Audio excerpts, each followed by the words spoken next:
بسم اللہ الرحمن الرحیم۔ رسالہ القاسم سن 2017 عیسوی، بزم تہذیب الاخلاق، اداریہ از مدیر عبدالرحمن معاذ، عربی چہارم۔ حضرت حسین رضی اللہ تعالیٰ عنہ ولادت تا شہادت بالاختصار۔ حضرت حسین رضی اللہ تعالیٰ عنہ اللہ کے رسول صلی اللہ علیہ وسلم کی سب سے پیاری بیٹی حضرت فاطمہ رضی اللہ عنہا کے صاحبزادے تھے۔ آپ کی ولادت 15 جمادی الاولیٰ سن 6 ہجری میں ہوئی۔ نبی کریم صلی اللہ علیہ وسلم نے اپنے لعاب مبارک کی آپ کو گھٹی دی، آپ کے لیے دعا فرمائی اور 7ویں دن آپ کا نام رکھا اور عقیقہ کیا۔ بخاری کتاب فضائل الصحابتی۔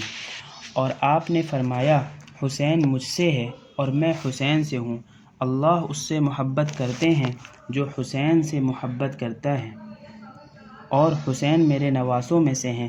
ترمذی حدیث نمبر 2970۔ اللہ کے رسول صلی اللہ علیہ وسلم حضرت حسین رضی اللہ عنہ سے راضی ہو کر دنیا سے پردہ فرما گئے۔ آپ صلی اللہ علیہ وسلم کے بعد مسلمانوں کے خلیفہ اول حضرت ابوبکر صدیق رضی اللہ تعالیٰ عنہ آپ کا بے حد احترام فرمایا کرتے تھے۔ اسی طرح حضرت عمر و عثمان رضی اللہ عنہما کا رویہ بھی آپ کے ساتھ نہایت عزت و احترام و محبت والا تھا۔ پھر مسلمانوں کے چوتھے خلیفہ حضرت علی رضی اللہ عنہ، جو حضرت فاطمہ رضی اللہ عنہ کے خاوند، نبی صلی اللہ علیہ وسلم کے داماد اور حضرت حسین رضی اللہ عنہ کے والد تھے، آپ نے اپنے والد ماجد کا فیض صحبت اٹھایا اور ان سے حدیث کو روایت کیا۔ آپ نہایت باوقار اور باعزت شخص تھے، مرتے دم تک والد کے ساتھ رہے۔ والد ماجد کے جانے کے بعد جب خلافت آپ کے بڑے بھائی حضرت حسن رضی اللہ عنہ کے سپرد ہوئی اور حضرت حسن رضی اللہ عنہ نے حضرت معاویہ رضی اللہ عنہ کے ساتھ صلح کر لی تو آپ رضی اللہ عنہ کو اس سے بڑی گرانی ہوئی۔ لیکن جب حضرت معاویہ رضی اللہ عنہ خلیفہ مقرر ہو گئے تو یہ دونوں بھائی حضرت معاویہ رضی اللہ عنہ کے پاس تشریف لے جایا کرتے تھے۔ پہلے خلفائے حضرات کی طرح حضرت معاویہ رضی اللہ عنہ بھی دونوں بھائی حضرات حسنین رضی اللہ عنہما کا بے حد احترام فرمایا کرتے تھے اور انعامات سے بھی نوازا کرتے تھے۔ بڑے بھائی حضرت حسن رضی اللہ عنہ کے انتقال کے بعد بھی آپ ہر سال حضرت معاویہ رضی اللہ عنہ کے پاس تشریف لے جایا کرتے تھے۔ آپ رضی اللہ عنہ سن 51 ہجری میں غزوہ قسطنطنیہ میں حضرت امیر معاویہ رضی اللہ عنہ کے بیٹے یزید کے ساتھ تھے۔ پھر جب حضرت معاویہ رضی اللہ عنہ کی زندگی ہی میں یزید کے لیے بیعت لی جانے لگی تو آپ بھی حضرت عبداللہ بن زبیر، عبد الرحمن بن ابی بکر، عبداللہ بن عمر اور حضرت عبداللہ بن عباس رضی اللہ تعالی عنہم اجمعین کے ساتھ ان معزز و معتبر صحابہ کرام میں سے تھے جنہوں نے بیعت سے انکار کر دیا۔ سن 60 ہجری میں حضرت معاویہ رضی اللہ عنہ کا انتقال ہو گیا اور یزید نے بیعت مکمل طور پر شروع کر دی۔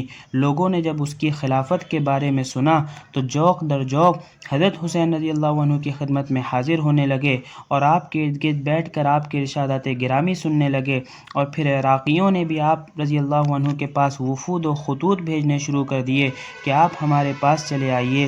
عراقیوں کے قاصدین اپنے خطوط سمیت آپ رضی اللہ عنہ کو ساتھ چلنے کے لیے کہتے رہے اور یزید کے مقابلے میں بیعت کا آپ رضی اللہ عنہ کو زیادہ حقدار گردانتے رہے۔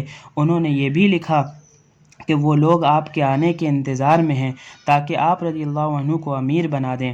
آپ رضی اللہ عنہ نے ان لوگوں کو پرکھنے کے لیے اپنے چچا زاد بھائی مسلم بن عقیل بن ابی طالب رضی اللہ عنہ کو عراق بھیجا۔ تقریباً 18,000 کوفیوں نے حضرت حسین رضی اللہ عنہ کی خلافت پر بیعت کر لی۔ جب حضرت مسلم رضی اللہ عنہ نے یہ احوال دیکھے تو حضرت حسین رضی اللہ عنہ کو یہ خط لکھ بھیجا کہ اب آپ یہاں چلے آئیے، یہاں حالات سازگار ہیں۔ حضرت حسین رضی اللہ عنہ مکہ سے کوفہ کی جانب کوچ فرمانے کے لیے تیار ہو گئے۔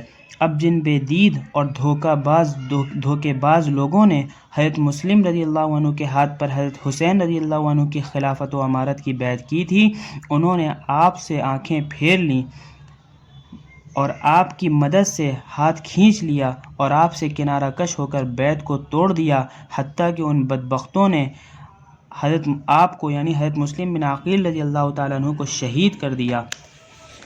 آپ نے یعنی حضرت مسلم بن عقیل رضی اللہ عنہ نے اپنی شہادت سے پہلے حضرت حسین رضی اللہ تعالیٰ عنہ کو ایک خط میں ساری بات لکھ بھیجی تھی اور یہ بھی لکھ دیا تھا کہ آپ رضی اللہ عنہ واپس لوٹ جائیے اور اہل کوفہ پر قطعاً اعتماد نہ کیجیے۔ یعنی مسلم بن عقیل نے حضرت حسین رضی اللہ عنہ کو لکھا کہ آپ واپس لوٹ جائیے اور اہل کوفہ پر قطعاً اعتماد نہ کیجیے۔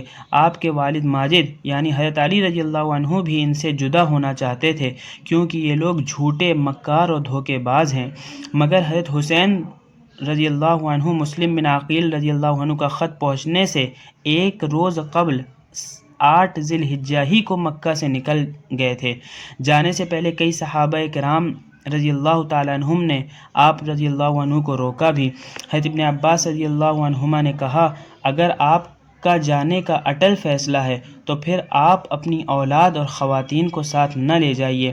حضرت ابو سعید خدری رضی اللہ عنہ نے فرمایا، آپ ان کے یہاں نہ جائیے، آپ ان کے یہاں نہ جائیے۔ میں نے آپ کے والد حضرت علی رضی اللہ عنہ کو ان کے بارے میں فرماتے ہوئے سنا ہے، خدا کی قسم میں ان لوگوں سے اکتا گیا ہوں، ان لوگوں پر ناراض ہوں، ان لوگوں نے مجھے بہت تنگ کیا ہے اور وہ کبھی وفادار نہیں ہو سکتے۔ ان میں تو نہ کسی کام کا عزم و ارادہ ہے اور نہ ہی تلواروں کے سامنے جمنے کی سکت۔ حضرت حسین رضی اللہ تعالیٰ عنہ نے فرمایا، میں فلاں فلاں جگہ مارا جاؤں، یہ مجھے اس بات سے زیادہ پسند ہے کہ میں مکہ میں مارا جاؤں اور میری وجہ سے حرمت کعبہ کو حلال کیا جائے۔ چنانچہ حضرت حسین رضی اللہ تعالیٰ عنہ اپنے اہل بیت اور 60 کوفی شیعوں کے ساتھ عراق چل پڑے۔ جب آپ کوفہ کے قریب پہنچے تو آپ رضی اللہ عنہ کو معلوم چلا کہ حضرت مسلم بن عقیل رضی اللہ عنہ تو قتل کر دیے گئے۔ یہ خبر سنتے ہی بعض کوفی شیعہ جو آپ کے ساتھ تھے ادھر ادھر بکھر گئے۔ آپ رضی اللہ عنہ نے اس جگہ کے نام کے بارے میں پوچھا تو جگہ کا نام کربلا بتایا گیا۔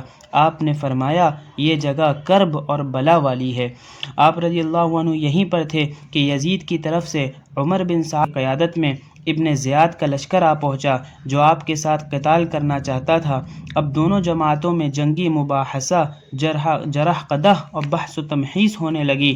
آپ پر اور آپ کے ساتھیوں پر پانی بھی بند کر دیا گیا تھا۔ تمام رات حضرت حسین اور آپ کے احباب رضی اللہ تعالیٰ عنہم نے دعا و استغفار، نماز اور رب کے سامنے رونے دھونے میں گزار دی۔ اگلے دن 10 محرم الحرام یوم عاشوراء کو آپ رضی اللہ عنہ نے لوگوں کو نصیحت کی۔ آپ نے فرمایا کہ میں نے کسی کو قتل کیا ہے کیا جو تم قصاص چاہتے ہو، یا میں نے تمہارا کوئی مال لے لیا ہے یا کوئی زخم پہنچایا ہے جس کا تم بدلہ چاہتے ہو؟ جب میں نے ایسا کچھ کیا ہی نہیں اور تم کو کوئی تکلیف بھی پہنچائی ہی نہیں تو پھر تم مجھے کیوں مارنا چاہتے ہو اور تم مجھے کیوں روک رہے ہو؟ یہ بات نہ بھولنا کہ میں نواسۂ نبی اور جنت کے نوجوانوں کا سردار ہوں۔ آپ رضی اللہ عنہ کی ایمان افروز باتیں سن کر تقریباً 30 گھوڑ سوار آپ رضی اللہ عنہ کے لشکر کے ساتھ آ ملے اور آپ سے اپنی غلطی کی معافی طلب کی۔ آپ نے ان کی معذرت کو قبول کیا۔ پھر ان لوگوں میں سے بعض نے فوراً ہی جنگ و جدال اور سلسلہ قتال شروع کر دیا تاکہ اور کوئی آپ رضی اللہ عنہ سے نہ جا ملے۔ آپ نے ان کے سرداروں کے نام لے لے کر یہ بھی فرمایا، کیا تم نے میرے پاس خطوط نہیں بھیجے تھے کہ جس میں تم نے میری خلافت کو قبول کیا تھا؟ ان بے جان لوگوں نے صاف انکار کر دیا اور لڑائی جھگڑے پر آمادہ رہے۔ آپ رضی اللہ عنہ کے لشکر میں کل تعداد 72 اشخاص کی تھی۔ رفتہ رفتہ صرف آپ کے خاندان ہی کے لوگ بچے۔ پھر ایک ایک کر کے آپ کے چچا زاد بھائی، ماموں زاد بھائی، بھتیجے اور بھانجے اور آپ رضی اللہ عنہ کے بیٹے سب نے جام شہادت نوش کیا۔ پھر آپ اکیلے بالکل تنہا سینہ سپر کھڑے ہوئے اور ان کا مقابلہ کرتے رہے۔ وہ آپ رضی اللہ عنہ سے اس طرح ڈر کر بھاگتے تھے جس طرح شیر کو دیکھ کر بکریاں بھاگتی ہیں۔